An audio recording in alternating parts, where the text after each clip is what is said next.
آج میں تمہیں عورتوں کی 5 ایسی خوبیاں بتاؤں گا کہ یہ 5 خوبیاں رکھنے والی عورتیں جس گھر میں بھی چلی جائیں، یہ 5 خوبیاں رکھنے والی عورت جس گھر میں بھی چلی جائے، قسم خدا کی جہنم نما گھر کو بھی جنت کے باغوں میں سے باغ بنا دیتی ہے۔ یہ 5 خوبیاں رکھنے والی عورت جس گھر میں چلی جائے، غریب گھر کو امیر بنا دیتی ہے، غربت کے جنازے اٹھتے نظر آتے ہیں، امیری عروج پر نظر آتی ہے، رزق کی بارش برستی نظر آتی ہے۔ حضرت سیدنا عیسیٰ علیہ السلام کے دور کا ایک واقعہ ہے۔ لکھنے والے لکھتے ہیں کہ حضرت سیدنا عیسیٰ علیہ السلام آپ کے ہی لمبے سفر کو جا رہے تھے۔ جاتے جاتے آپ کا گزر ایک ایسے گھر کے قریب سے ہوا جس کے اوپر رحمت کی بارش برس رہی تھی۔ حضرت عیسیٰ علیہ السلام نے اپنی ان آنکھوں سے اس گھر کے اوپر سے رحمت کی بارش برستے ہوئے دیکھا۔ حضرت عیسیٰ علیہ السلام نے اپنا رخ اسی گھر کی طرف کیا جس گھر کے اوپر رحمت کی بارش برس رہی تھی۔ چھم چھم رحمت برس رہی تھی۔ جب آپ اس گھر کے بالکل قریب گئے تو آپ نے غور کیا کہ اس گھر کے دروازے پر شیطان کھڑا ہے، گھر کے گیٹ پر شیطان کھڑا چیخ رہا ہے، پکار رہا ہے۔ اس کے چہرے پر گھبراہٹ کے آثار ہیں، شیطان کے چہرے پر پریشانیوں کے آثار ہیں، اور کافی دیر کا وہاں کھڑا چیخ و پکار کر رہا ہے۔ جب حضرت سیدنا عیسیٰ علیہ السلام شیطان کے بالکل قریب گئے تو عیسیٰ علیہ السلام نے فرمایا، او شیطان، بتا تو صحیح تیرے یہاں کھڑے ہونے کی وجہ کیا ہے؟ یہ تو نیک لوگوں کا گھر ہے، یہ تو متقی پرہیزگار لوگوں کا گھر ہے، یہ تو وہ گھر ہے جس گھر میں رہنے والوں نے اللہ کے ساتھ صلح کر رکھی ہے، ناراض رب کو منا رکھا ہے۔ دیکھ اس گھر کے اوپر سے رحمت کی بارش برس رہی ہے، اور تو اس گھر کے دروازے پر کھڑا ناچ رہا ہے، چیخ و پکار کر رہا ہے، اور تیرے چہرے پر گھبراہٹ کے آثار کیوں ہیں، پریشانیوں کے آثار کیوں ہیں؟ تو شیطان نے کہا، حضرت اندر دیکھیے کیا ہو رہا ہے۔ جب اللہ کے نبی حضرت سیدنا عیسیٰ علیہ السلام 2 قدم آگے چل کر آپ نے گیٹ کے اندر سے، دروازے کے اندر سے گھر کی طرف جھانک کے دیکھا تو دیکھا ایک عورت نماز پڑھ رہی ہے اور دوسری عورت ساتھ میں لیٹی ہوئی ہے۔ ایک عورت نماز کی حالت میں کھڑی ہے، دوسری عورت ساتھ میں لیٹی ہوئی ہے، نیند میں ہے۔ اللہ کے نبی نے فرمایا، میں تو اندر سے ایک عورت کو نماز کی حالت میں دیکھ رہا ہوں اور دوسری کو نیند کی صورت میں دیکھ رہا ہوں، لیٹا ہوا دیکھ رہا ہوں۔ یہ بتا کہ تو کیوں چیخ و پکار کر رہا ہے؟ تیرے چہرے پر گھبراہٹ کے آثار کیوں ہیں؟ اور تو کافی زیادہ دیر سے یہاں کیوں کھڑا ہے؟ تو شیطان نے کہا، حضرت یہ جو عورت سامنے نماز پڑھ رہی ہے، جو عورت اس وقت قیام میں کھڑی ہے اور رکوع کی طرف بڑھ رہی ہے، دراصل میں اس عورت کو ورغلانا چاہتا ہوں۔ نماز کے دوران میں اس عورت کو ورغلانا چاہتا ہوں۔ کیوں؟ اس لیے کہ میں تو اس کا کھلا دشمن ہوں۔ اگر میں اسے نماز سے نہیں روکوں گا تو اور کون روکے گا؟ میرا کام ہے، میری ذمہ داری ہے، میری ڈیوٹی ہے اس کو روکنا۔ میں اسے ورغلانا چاہتا ہوں، میں اسے ورغلانے کی بھرپور کوشش کر رہا ہوں، مگر کیا کروں کہ میرا منہ اس وقت بند ہے۔ اللہ کے نبی نے فرمایا، تیرا منہ بند کیوں ہے؟ آخر کس چیز نے تیرا منہ بند کر دیا؟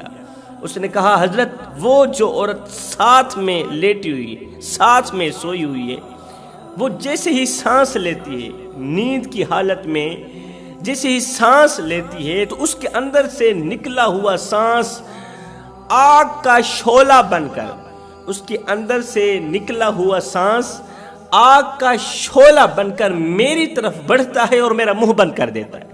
وہ سانس آگ کی شکل اختیار کرتا ہے اور شعلہ نما بن کر میری طرف آتا ہے، میرا منہ بند کر دیتا ہے۔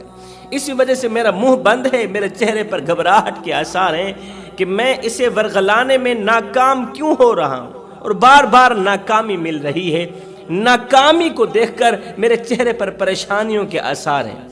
اتنی دیر میں اس عورت نے بھی نماز مکمل کر لی۔ جیسے ہی وہ نماز سے فارغ ہوئی تو شیطان وہاں سے چلا گیا۔ تو اللہ کے نبی حضرت عیسیٰ علیہ السلام نے گھر کے اندر قدم رکھا کہ کہ آخر پوچھوں تو صحیح کہ یہ سونے والی عورت کون سے ایسے کام کرتی ہے، کون سے ایسے اعمال کرتی ہے کہ اس کے نیک اعمال کی وجہ سے اللہ تعالیٰ نے اس کے سانس میں اس قدر طاقت رکھی ہے، اس قدر قوت رکھی ہے کہ اس کے سانس کے شعلے نے شیطان کا منہ بند کر کے رکھ دیا ہے۔ پوچھوں تو صحیح۔ یہ سوچتے ہوئے اللہ کے نبی حضرت عیسیٰ علیہ السلام نے گھر کے اندر قدم رکھا، گھر کی دہلیز پر قدم رکھا، تو ان عورتوں نے حضرت عیسیٰ علیہ السلام کا خوب استقبال کیا۔ عیسیٰ علیہ السلام کو ایک بلند جگہ پر بٹھایا، پاک جگہ پر، صاف ستھری جگہ پر بٹھایا۔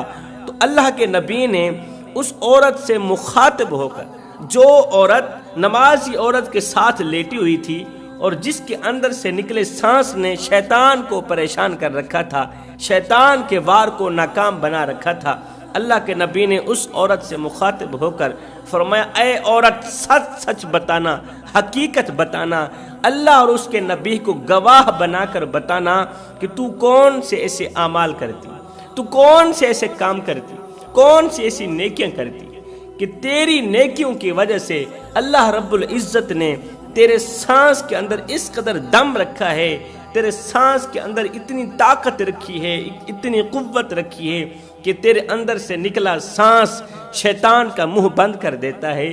تو اس عورت نے کہا، حضرت میں تو ناچیز سی بندی ہوں، میں تو گنہگار سی بندی ہوں، لیکن میرا من مجھے کہتا ہے، میرے اندر کا وجدان مجھے کہتا ہے کہ میرے اندر 5 ایسی خوبیاں ہیں جو کسی اور عورت میں نہیں ہیں۔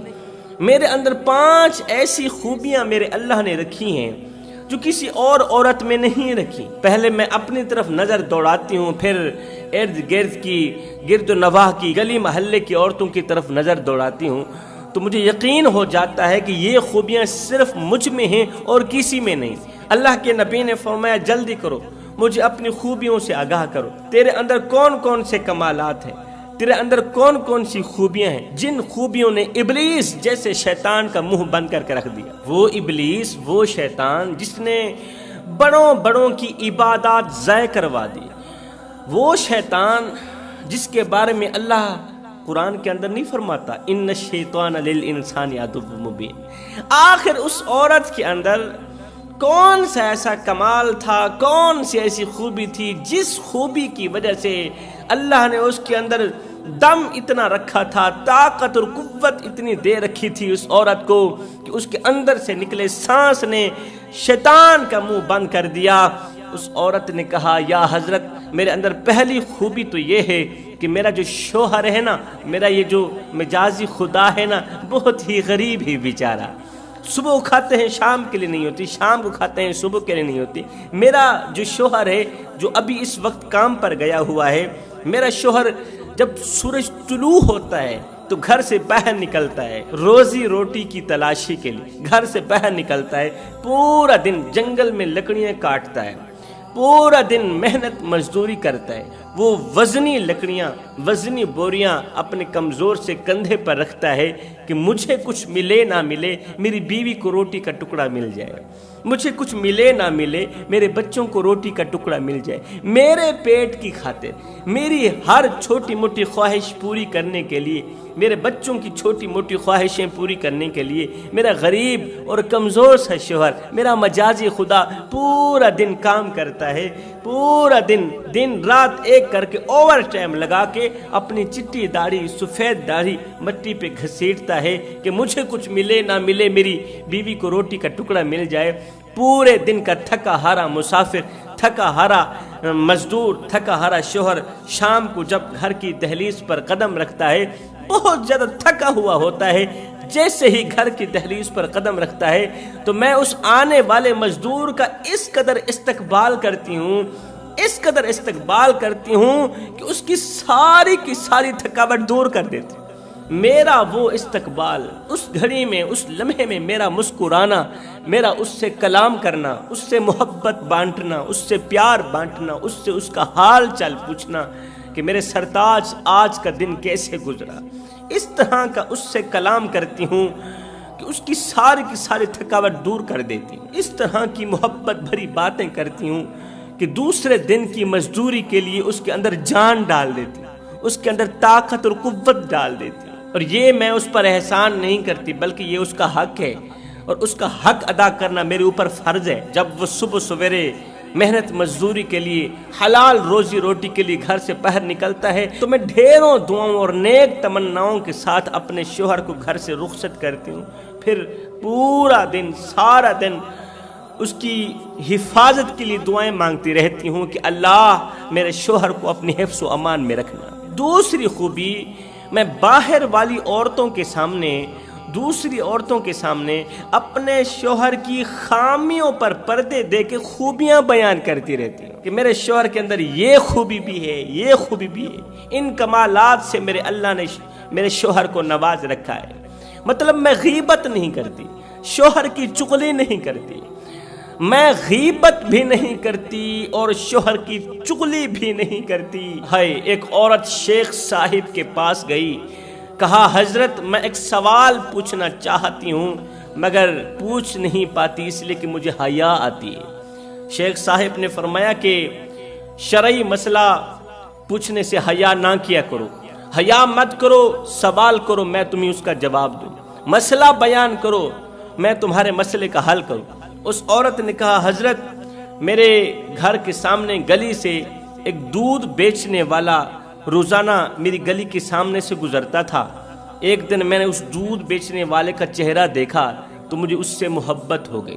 اللہ اکبر، اس کا چہرہ اس قدر حسین و جمیل تھا، خوبصورت تھا، وہ دودھ بیچتا تھا۔ ایک دن میں نے اپنے دروازے کے بالکل سامنے اس کو روکا، میں نے کہا کہ مجھے تھوڑا سا دودھ چاہیے اور اگر ہو سکے تو یہ دودھ میرے گھر کے اندر رکھ دیں۔ میں اسے اپنے گھر لے کے آئی، پھر میں زبردستی سے اسے کمرے کے اندر لے کے گئی، میں نے اس سے گناہ کروایا، گناہ کے بعد مجھے حمل ہو گیا، 8 ماہ بچہ میرے پیٹ میں رہا، 8 ماہ کے بعد 9ویں مہینے موت کسی اذیت پا کر میں نے بچے کو جنم دیا، اور جنم دیتے ہی شکم سے گود میں لے کے آتے ہی اسے جان سے مار دی، اس کا گلا دبا دی۔ مجھ سے 2 گناہ سرزد ہوئے، ایک تو میں نے گناہ کروائے، دوسرا میں نے معصوم سے بچے کی جان لے لی، معصوم بچے کی قاتلہ ہوں، بتاؤ میری بخشش ہو جائے گی؟ یہ سن کر شیخ نے بھرے مجلس میں کہا لوگو تم کیا سمجھتے ہو یہ کتنا بڑا گناہ ہوگا؟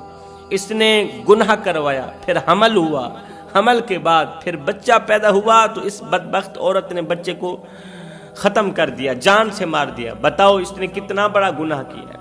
لوگوں نے کہا اوہو یہ تو بہت بڑا گناہ، بہت بڑا گناہ۔ شیخ صاحب نے فرمایا یہ تو کچھ بھی نہیں ہے، یہ جو تم غیبت کرتے ہو نا، یہ جو تم چغلی کرتے ہو، چغلی والا گناہ زنا جیسے گناہ سے کہیں زیادہ آگے۔ اللہ، چغلی والا جو گناہ ہے نا، زنا جیسا گناہ اس کے سامنے کچھ بھی نہیں ہے، یہ زنا سے بڑھ کر ہے۔ چغلی والا گناہ، غیبت کرنے والا گناہ زنا سے بڑھ کر ہے۔ فرمایا زنا کرنے والا شخص اگر توبہ کرے تو اللہ تعالیٰ اس کی توبہ قبول فرما لیتا ہے، اللہ تعالیٰ اس کے پچھلے تمام گناہوں کو مٹا بھی دیتا ہے۔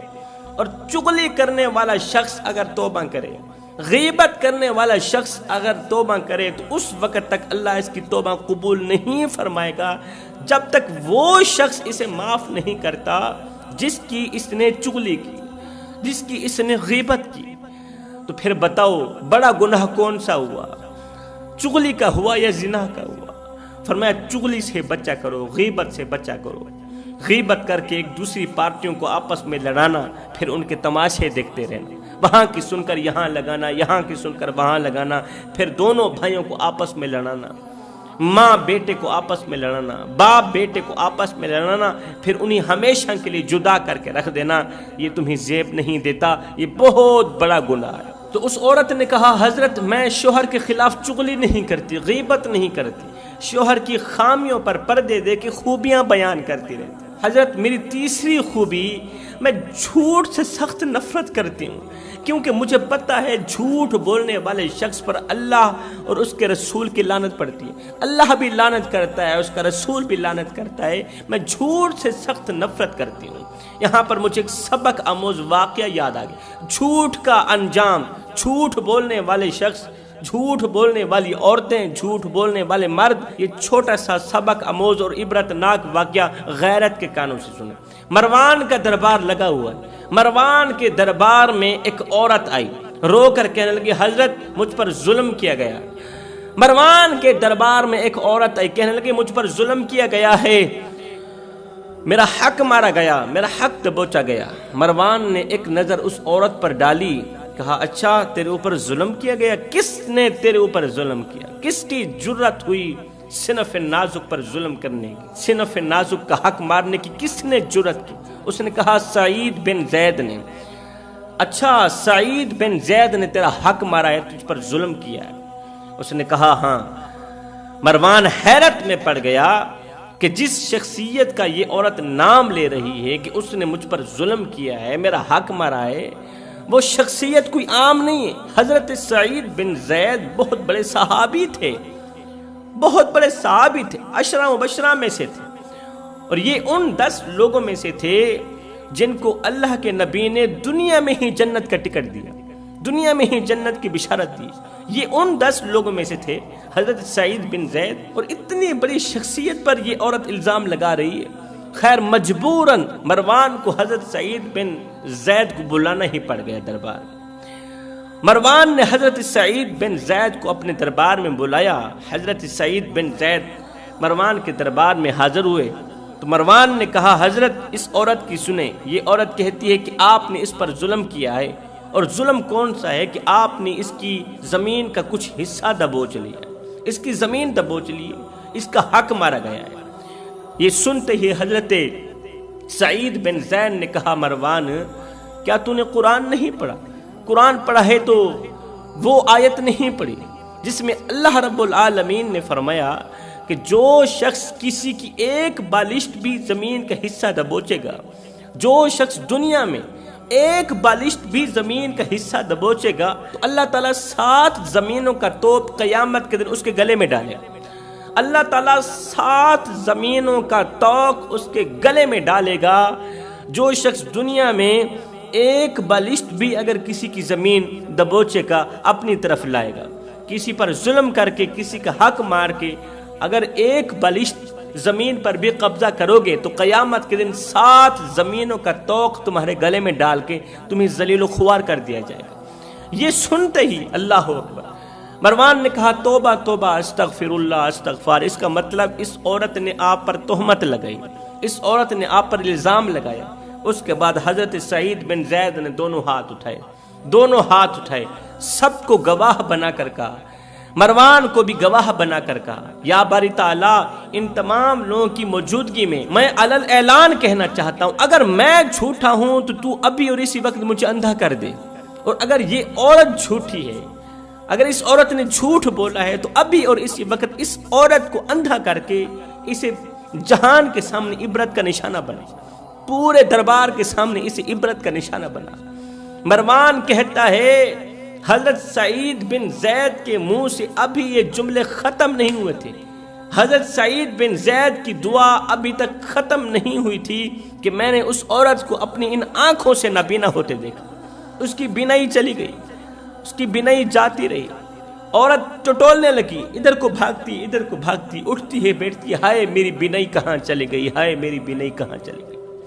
اللہ اکبر۔ کہتے ہیں عورت نے اپنی زمین کے اندر بہت بڑا کنواں کھدوا رکھا تھا، جب یہ نابینا ہوئی، اس کی بینائی اس سے دور ہو گئی تو لکھنے والے لکھتے ہیں کہ یہ عورت اپنے کنویں کے اندر ہی جا گری، ٹٹولتے اپنے کنویں کے اندر ہی جا گری، اور وہی کنواں اس کی قبر بن گیا۔ لوگوں نے اس کا جنازہ پڑھنا بھی گوارا نہ کیا، لوگوں نے اس کی قبر کھودنی بھی گوارا نہ کی، لوگ اس سے اس قدر سخت نفرت کرنے لگے کہ اس نے جھوٹ بول کر، اس نے غیبت اور چغلی کر کے ایک صحابی رسول پر اس نے تہمت لگائی، الزام لگایا۔ اب مجھے بتاؤ اس عورت کا ستیہ ناش کس نے کیا؟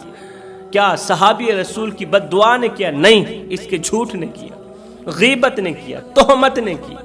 تہمت، غیبت اور چغلی انسان کا ستیہ ناش کر کے رکھ دیتی ہے، انسان کا منہ بگاڑ کے رکھ دیتی ہے، انسان کو لوگوں کے سامنے عبرت کا نشانہ بنا کے رکھ دیتی ہے۔ تو اس عورت نے کہا حضرت میں جھوٹ سے سخت نفرت کرتی ہوں، شوہر کے سامنے اور باقی بھی لوگوں کے سامنے جھوٹ نہیں بولتی. اور عورتوں میں جھوٹ کا نہ بولنا یہ بہت بڑا کمال ہے.